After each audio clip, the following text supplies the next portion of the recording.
Bismillahirrahmanirrahim. Alhamdulillahirabbil alamin. Allahumma shalli ala sayyidina Muhammadin wa ala ali sayyidina Muhammad. Alhamdulillahirabbil alamin, kita dipertemukan oleh Allah Subhanahu wa taala untuk mendiskusikan kitab Isahuji besertaan dengan syarahnya ya. Tapi kita akan baca matanya aja, cuman nanti kita akan baca syarahnya secara keterangannya saja. Silakan baca sendiri ya selebihnya. Tapi tidak semuanya saya jelaskan semua, hanya yang pokok-pokoknya saja, yang penting dari syarahnya saya masukkan. Ini adalah pertama kali kita, atau hari pertama ya, dalam mengkaji Isahuji ini. Bismillahirrahmanirrahim. Alhamdulillahirabbil alamin. Allahumma shalli ala sayyidina Muhammadin wa ala ali sayyidina Muhammad. Baik, qala rahimahullahu ta'ala wa nafa'ana wa bi ilmihi fid dharain amin. Bismillahirrahmanirrahim. Nahmadullaha ala taufiqihi wa nas'aluhu tariqatan hadiyatan wa nusalli wa nusallimu ala Muhammadin wa ala itsratih ajma'in. Langsung saja, amma ba'du, fa hadhihi risalatun latifatun fi ilmil mantiq. Awradna fiha ma yajibu istihdaruhu liman yabtadi'u fi ma'rifati syai'in minal ulum. Ini adalah suatu risalah yang kecil dalam ilmu mantiq. Ilmu mantiq itu apa? Alatun qanuniyatun ta'simu mura'atuha adh-dhihna 'anil khata' fil fikri. Ya, suatu alat yang sifatnya itu qanuniyah. Undang-undang. Undang-undang berarti suatu aturan umum atau kaidah gitu ya. Yang ketika menjaga kaidah-kaidah tersebut itu akan menjaga hati atau pikiran terjatuh daripada kekeliruan dalam berpikir. Ya, sebagaimana ilmu nahwu itu menjaga kaidah yang di situ alat juga yang menjaga lisan kita daripada membaca kalam Arab dari kekeliruan. Kalau mantik itu menjaga pikiran kita dari cara berpikir. Itu ya. Bahkan ini lebih dulu sebenarnya daripada kita belajar nahwu. Kenapa? Karena sebelum kita berbicara, kita pasti berpikir terlebih dahulu. Berarti ilmu mantik sebenarnya haqqu ayyuqaddam gitu kan. Wa mawdu'uhu al-ma'lumat at-tasawwuriyah wa tasdiqiyah. Nah, kemudian maudhu' daripada objek pembahasan daripada ilmu ini, ilmu mantik adalah maklumat, apapun yang di situ bisa diketahui, yang sifatnya tasawwuriyah. Tasawwuriyah, sesuatu yang kita gambarkan, sesuatu yang kita definisikan. Apapun itu, sesuatu apapun yang di situ kita gambarkan, kita definisikan, wat tasdiqiyah, dan kemudian ketika sudah kita gambarkan, kita hukumi. Nah, itulah yang objek pembahasan ilmu mantik. Faedahnya apa? Faedahnya adalah al-ihtiraz 'anil khata' fil fikri. Menjaga kekeliruan dalam berpikir dari logical fallacy. Ya. Jadi logical fallacy itu suatu penyakit yang di situ sudah merambah, sudah menyebar luas di kehidupan kita sehari-hari. Sudah sangat luas sekali ya, tanpa disadari gitu ya. Tanpa disadari itu menjadi kebiasaan. Contoh-contoh kecil misalkan lah, kayak kita misalkan kalau doa gitu ya. Ya ini yang kecil-kecil aja, kekeliruan berpikir yang kecil-kecil aja contohnya. Dan kalau doa, ya Allah berikanlah saya istri yang cantik gitu kan. Nggak apa-apa misalkan miskin gitu kan. Yang penting cantik ya Allah. Atau sebaliknya kalau santri gitu ya, yang soleh-soleh gitu ya. Ya Allah berikanlah istri yang solehah. Nggak apa-apa jelek ya Allah. Nggak apa-apa jelek. Nggak ada korelasinya. Ya kan, seakan di situ apa? Seakan ya. Seakan dua hal itu adalah dua hal yang tidak bisa berkumpul. Ya, seakan ketika dia meminta yang cantik dan yang kaya juga, itu seakan nggak bisa. Padahal dua hal di situ bukan sesuatu yang kontradiksi. Itu adalah salah satu kekeliruan berpikir. Itu kan? Yang solehah ya Allah, walaupun yang miskin, walaupun yang jelek ya Allah, nggak apa-apa ya Allah. Ini kan berarti apa? Satu ya itu ya kesalahan kecilnya, kekeliruan dalam berpikir. itu bukan suatu hal yang kontradiksi yang di situ nggak mungkin berkumpul, bukan. Tetapi sangat mungkin sekali berkumpul cantik dan juga soleha gitu kan. Dan juga kaya juga, bahkan 3 gitu kan. Kemudian yang kedua, itu membatasi keagungan atau kekuasaan Allah Subhanahu wa Ta'ala. Itu contoh kecil aja, contoh kecil. Contoh yang besarnya gimana? Ada contoh yang besar dan bermasalah banget gitu ya. Kekeliruan dalam berpikir ya. Ada orang liberal bilang begini. Orang musyrik itu, mereka itu orang Trinitas ya. Orang Trinitas itu tidak musyrik. Mereka itu bertauhid. Ada orang liberal kayak gitu. Ini apa? Logical fallacy ini. Logical fallacy ini. Sesat pikir. Coba mengatakan Trinitas itu tidak musyrik. Trinitas itu bertauhid. Ya memang di sini secara teologis bermasalah banget ya kan. Mengatakan orang yang di situ meyakini 3 oknum, 3 pribadi dalam Tuhan itu tidak dikatakan syirik, ya kan? Itu jelas bermasalah dalam teologis. Kita meyakini mereka orang yang meyakini bahwasanya orang Kristen itu tidak syirik, yang meyakini ada 3 pribadi tadi, Tuhan Bapa, Tuhan Anak dan Roh Kudus, dikatakan bertauhid, maka dia kafir. Kalau nggak meyakini mereka itu syirik, ya. Nah, dalam sisi ketepatan dalam berpikir itu sangat keliru. Itu logical fallacy saya pikir. Masa Trinitas itu tidak musyrik? Trinitas itu bertauhid, coba. Lucu nggak logikanya? Lucu. Wong sesuatu lebih dari 3 dikatakan bertauhid. Tauhid itu kan 1 ya kak. Itu kan berarti apa? Tanakut ya kak. Itu namanya kontradiksi. Hukum kontradiksi mengatakan bahwasanya tidak bisa berkumpul, tidak bisa terhilangkan. Ya, tidak bisa berkumpul.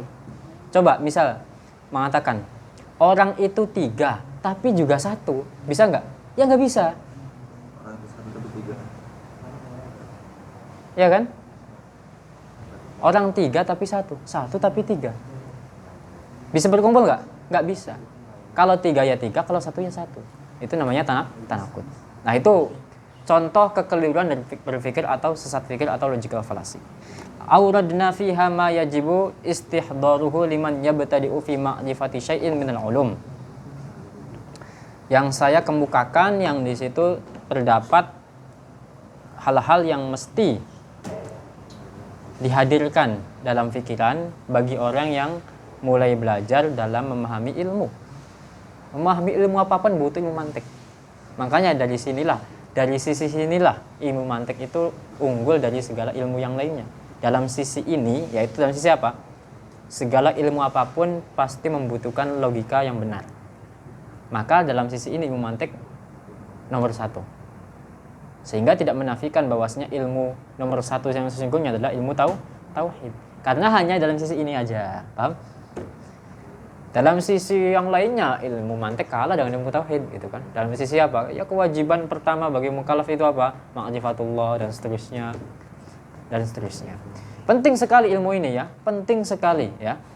Sampai Imam Ghazali mengatakan man la ma'rifata lahu bil mantiq la thiqata bi ilmi. Orang yang di situ tidak punya pengetahuan dalam ilmu mantik, maka tidak ada kepercayaan terhadap keilmuannya. Karena rentang urdatun lil khata' fil fikr. Rentang sekali salah pikir atau sesat pikir. Orang yang di situ nggak belajar mantik itu gampang banget tergelincir dalam cara berpikir yang klik. Imam Ghazali mengatakan nama ilmu ini adalah mi'yarul ilm atau mi'yarul ulum, itu ya. Musta'inan billahi ta'ala innahu mufidul khairi wal jud. Seraya meminta tolong kepada Allah Subhanahu wa taala, dialah yang memberikan kebaikan dan pemberian. Hadza Isa Ghuji. Ya, Isa Ghuji itu lafadz Yunani yang maknanya itu al-kulliyat al-khams. Ya, universalitas, universal, hal-hal yang universal yang ada 5. Yaitu apa? Jenis, nau', fasal, khoso, arad, am. Ya, itulah kulliyatul khams. Itu satu makna ya. Satu makna memaknai begitu. Makna daripada isaguji itu adalah lafadz Yunani yang di situ isinya adalah kulliyatul khams. Ya. Ada yang mengatakan maknahu al-madkhal, pengantar. Ai makanud dukhul fil mantiq. Ya. Ya kalau secara literal ya gitu ya.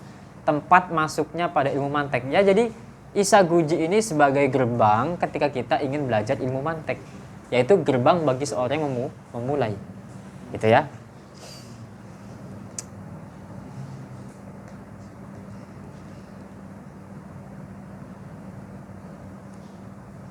Ada lagi yang mengatakan bahwasanya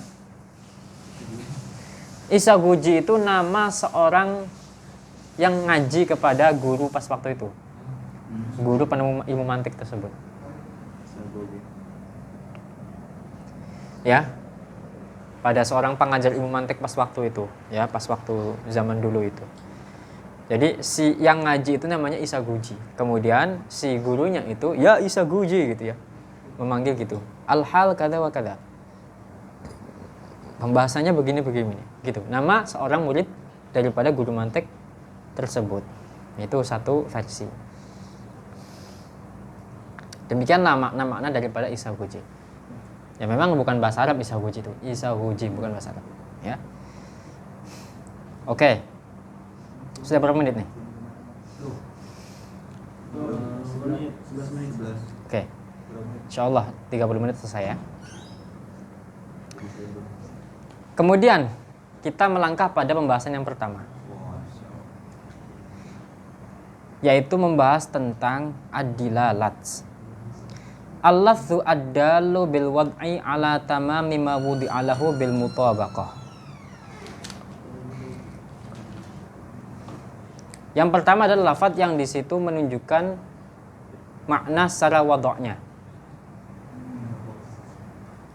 kepada makna yang sempurna sesuai yang diletakkan pada lafaz tersebut. Maka itu namanya dilalah mutabaqah. Jadi ketika ada lafaz yang di situ menunjukkan secara wadoknya, secara peletakannya itu terhadap makna yang sempurna sebagaimana apa yang diletakkan pada lafaz tersebut atau dibuatkan untuk lafaz tersebut, maka itu namanya dilalah mutabaqah. Ya. Paham ya? Seperti contoh lafaz Zaidun. Saya mengatakan lafaz Zaidun itu kepada seseorang, nama seseorang. Maka itu berarti dilalahnya adalah dilalah yang mutabaqah. Atau contoh lafaz al-insan. Lafaz al-insan saya peruntukkan kepada seseorang yang di situ al-hayawan an-natiq. Lafaz insan yang di situ diperuntukkan kepada al-hayawan an-natiq. Maka itu namanya adalah dilalah wad'iyah, dilalah yang mutabaqah. Kenapa di situ dikatakan mutabaqah? Karena memang betul-betul sempurna terhadap makna yang diletakkan pada lafaz tersebut.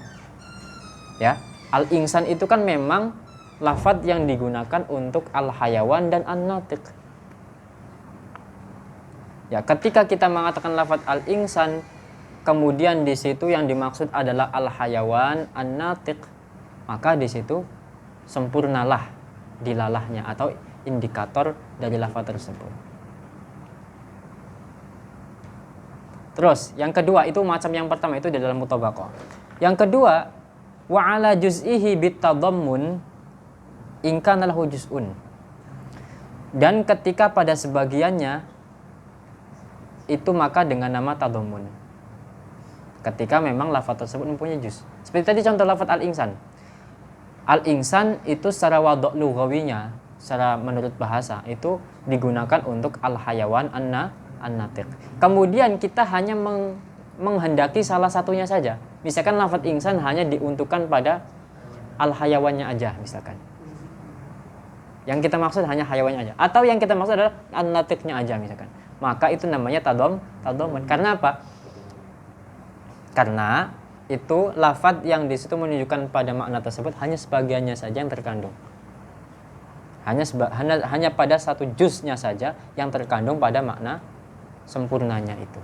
Jadi hanya sebagian daripada makna sempurnanya lafadz tersebut.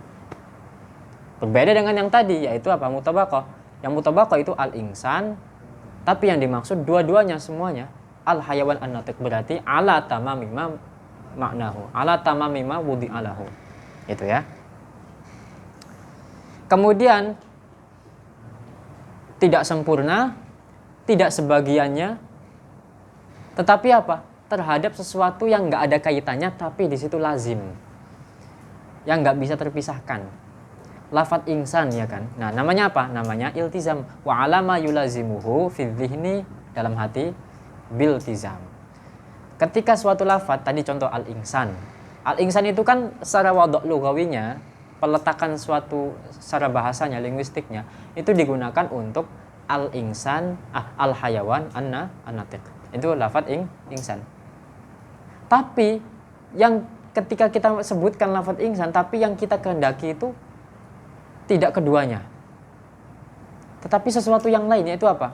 Al-insan itu apa? Yang kita maksud adalah seseorang atau sesuatu yang di situ bisa menerima ilmu. Ini kan nggak ada kaitannya dengan hakikat daripada insan, karena hakikat insan itu al-hayawan an-natiq, ya kan? Tapi kita kehendaki pada al-ilm, qabiliyah lil ilm. Manusia itu mempunyai potensi bisa menerima ilmu. Kan ini nggak ada sangkut pautnya dengan al-insan. Tapi di situ lazim, ya kan? Tidak bisa terpisahkan, itu lazim, keterkaitan. Kenapa keterkaitan? Karena yang namanya insan itu punya natiq. Kalau natiq berarti di situ dia punya kekuatan atau punya potensial bisa menerima ilmu. Paham ya? Untuk lebih jelasnya ingin saya tulis ya.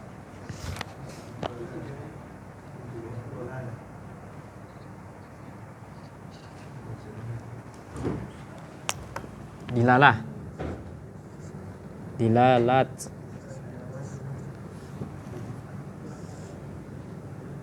dilalah mutabaqah,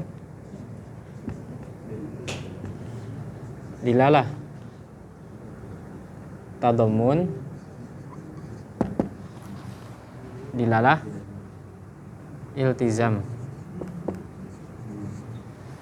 Tadammun itu lafadz insan menunjukkan pada makna sempurna pada insan tersebut sesuai peletakan dari lafadz insan, yaitu apa? Hayawan, al-hayawan an-natiq. Kemudian tadammun ya, itu apa?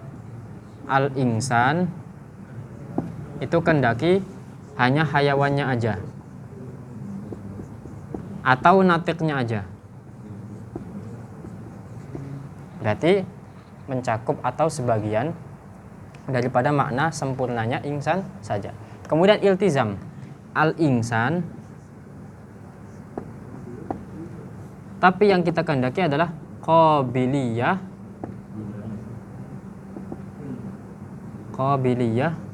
lil ilm.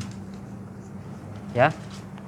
Al-insan kan wadhu lughawinya, peletakan secara lafadznya itu untuk hayawan an-natiq. Tapi lafadz insan di sini itu kita menghendakinya bukan al-hayawan an-natiq, tapi sesuatu yang lain, yaitu apa? Qabiliyah lil ilm. Qabiliyah lil ilm ini sesuatu yang lain daripada insan yang nggak ada sangkut pautnya, tapi di situ lazim, nggak bisa terpisahkan. Kenapa? Yang namanya insan, seorang manusia itu punya natiq, punya akal, sehingga kelaziman daripada akal itu pasti bisa menerima ilmu. Nah, gitu ya. Sekali lagi, kalau iltizam itu sudah keluar daripada hakikat daripada lafaz tersebut. Insan itu hakikatnya al-hayawan an-natiq. Tapi lafaz insan ketika kita kehendaki bukan hakikatnya, tapi sesuatu selain daripada hakikat tersebut, namun lazim, namun terikat pada insan tersebut. Yaitu apa? Al-ilm, qabiliyah lil ilm. Ini merupakan sesuatu yang terkait yang atau mempunyai keterikatan yang tidak terpisahkan daripada insan yang punya akal. Jadi keterkaitannya begitu. Maksud daripada keterkaitan itu secara otomatis gitu ya, secara otomatis, secara tidak terpisahkan. Ketika sesuatu itu punya akal, ya berarti otomatis punya kekuatan bisa menerima ilmu. Tapi kekuatan mempunyai ilmu ini bukan hakikat daripada insan. Itu ya, paham ya?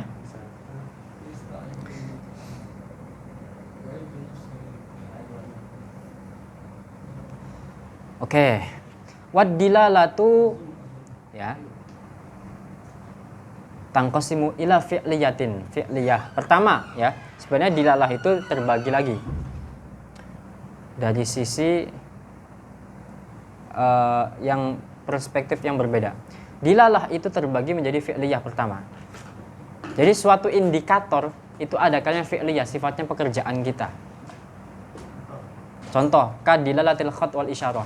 Nih, saya melakukan begini. Namanya apa? Dilalah. Menunjukkan makna, ya kan? Namanya apa? Isyarah. Paham? Paham nggak?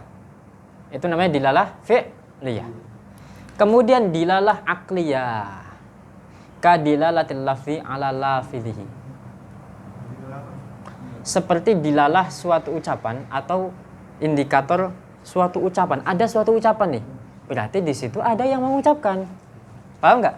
Nih di sini nih nggak ada orang misalkan nih. Tapi saya mendengar ada ucapan seseorang. Misalkan apa? Allahumma sholli ala sayyidina Muhammad. Lafaz tersebut secara akal menunjukkan ada yang mengucapkan. Paham nggak? Paham nggak? Itu namanya adalah akliyah. Dilalatul lafaz ala lafidhihi. Nggak ada orang, nggak ada apa, kemudian ada suara, ada yang berkata. Nah, berarti suara tersebut namanya dilalah.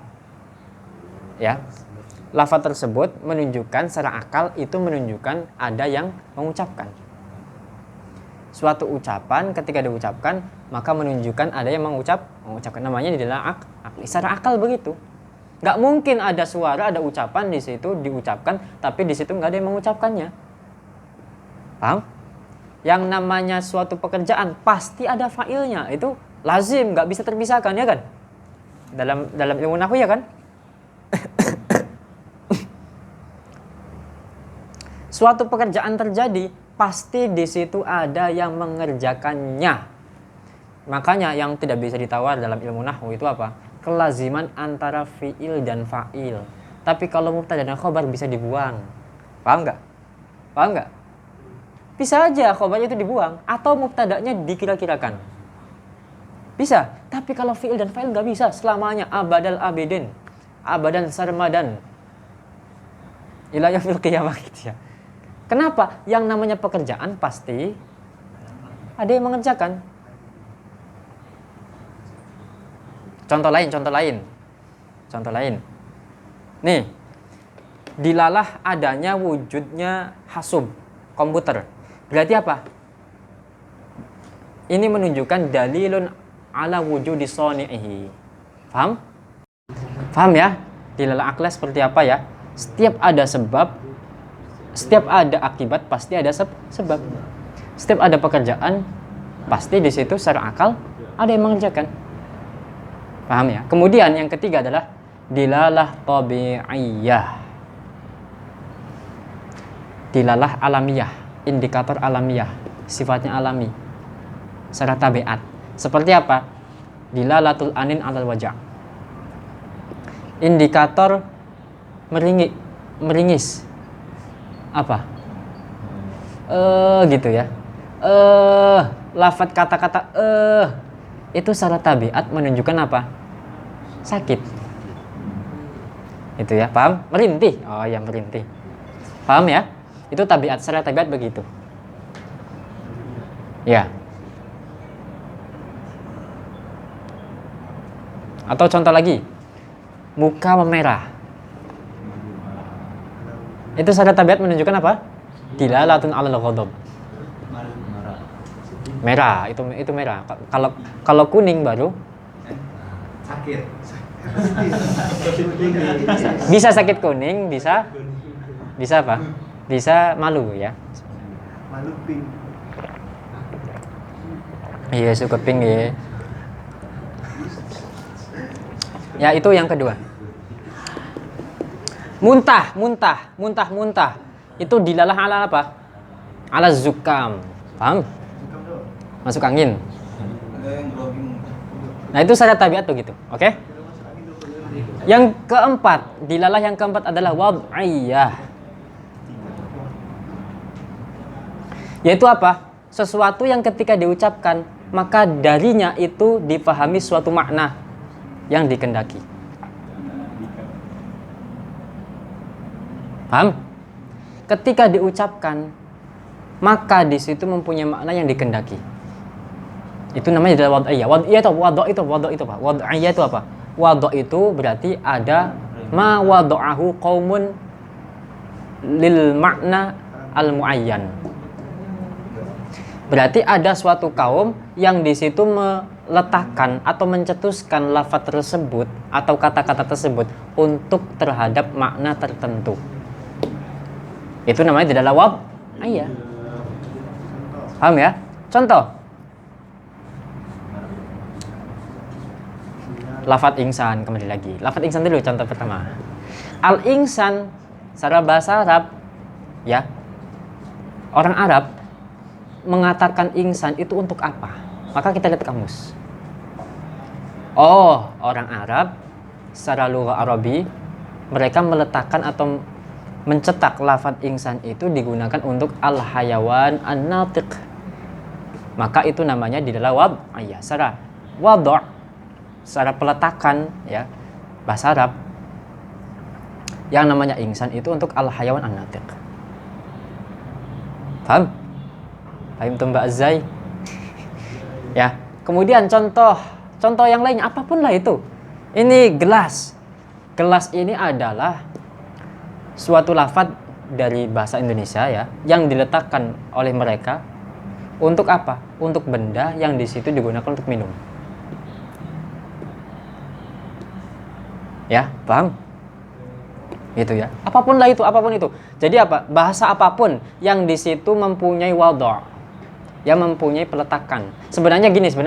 Selain bahasa Arab tidak mempunyai wadha' secara pasti. Jadi yang betul-betul resmi itu adalah bahasa Arab saja. Jadi makna-makna lafaz-lafaz yang lafaz-lafaz yang di situ sudah ditentukan maknanya oleh bahasa Arab, maka tidak sembarangan di otak-atik. Tidak bisa. Tapi kalau selain bahasa Arab terserah.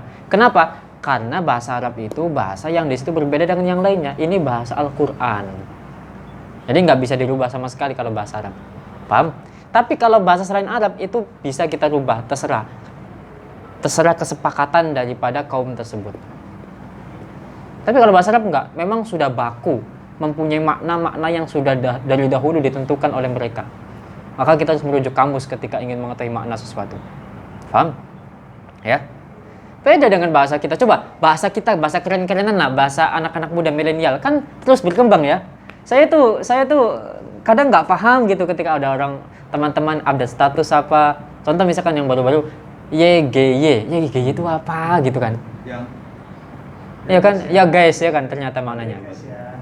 Itu saya tuh baru tahu tuh. Kok banyak yang bikin tulisan begitu tuh maksudnya apa gitu. Kita serah, bisa dibuat sendiri. Itu berarti apa? Suatu kumpulan orang di situ menggunakan suatu lafaz digunakan makna tertentu. Itulah dilalah wad'iyah. Paham enggak? Bahasa apapun lah. Bahasa apapun atau nah, inilah objek kajian ilmu mantik adalah dilalah wad'iyah. Paham? Hanya terbatas pada konteks kata-kata. Konteks lafaz. Paham ya? Lafaz yang di situ mempunyai makna yang diletakkan oleh suatu kaum. Kenapa tidak berlaku pada dilalah fi'liyah atau dilalah aqliyah atau dilalah tabi'iyah? Kenapa? Karena hanya dilalah wad'iyah lah yang paling terukur, yang paling mundobit bahasanya, yang bisa difahami atau bisa teridentifikasi, bisa terukur. seberapa benarnya suatu ucapan. Beda kalau dilalah akliyah, fi'liyah, tabi'iyah, itu tidak mundobit. Sulit untuk dipastikan, ditentukan. Coba misalkan ada orang, tadi saya contohkan apa? Muntah.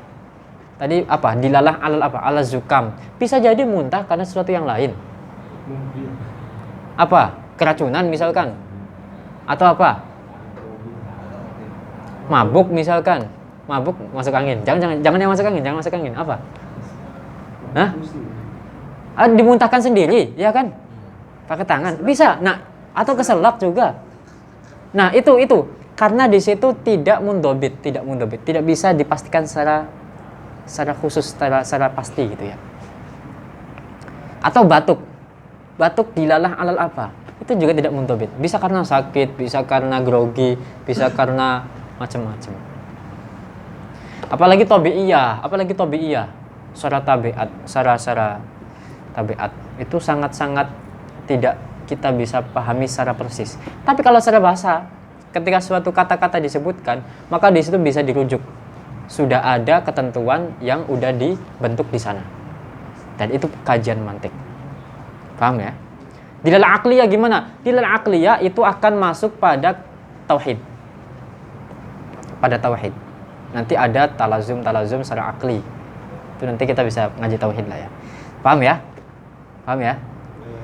Jadi begitu. Memang secara memang maudhu inti daripada mantik itu kan kita belajar menjaga pikiran dari kekeliruan berpikir, dari logical fallacy.